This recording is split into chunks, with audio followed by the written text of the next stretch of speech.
अनि भादो महिनावा के सुघर समयानु हो। धनी धनी भादो महिनावा के सुघर समयानु हो। राम जन्मे है कृष्ण कन्हैया त प्रमोद सुख दैयानु हो। ललना जन्मे है कृष्ण कन्हैया परम सुख दैयानु हो। धनी भादो महिनावा के सुघर समयानु हो। ललना जन्मे है कृष्ण कन्हैया परम सुख दैयानु हो। ललना जन्मे है कृष्ण कन्हैया परम सुख दैयानु हो। अरे बाजेला बधैया महल बीचे सोहर हो।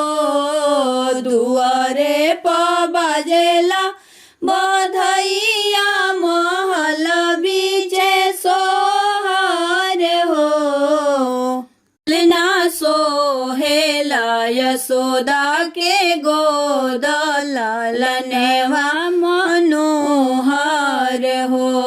ललना सोहेला यशोदा के गोद ललनवा मनोहर हो। ती उतारे गोपी ग्वाला तो गायले मनोहर हो।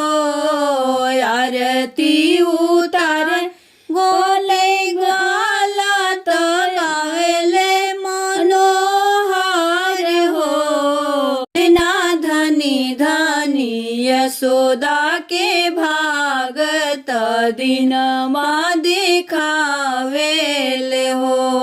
ललना धनी धनी यशोदा के भागत दिन मा दिखावेले हो।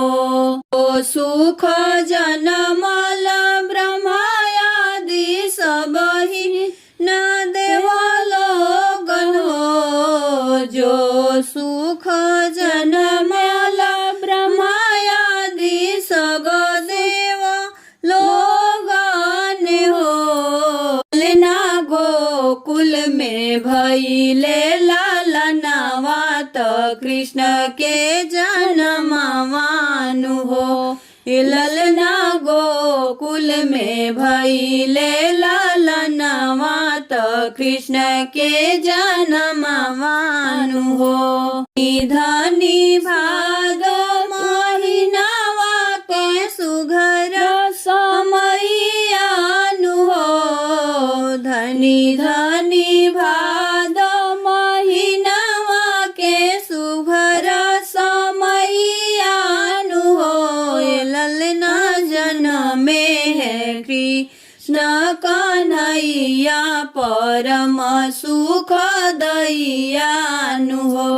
ललना जन्मे है कृष्ण कन्हैया परम सुख दैयानु हो।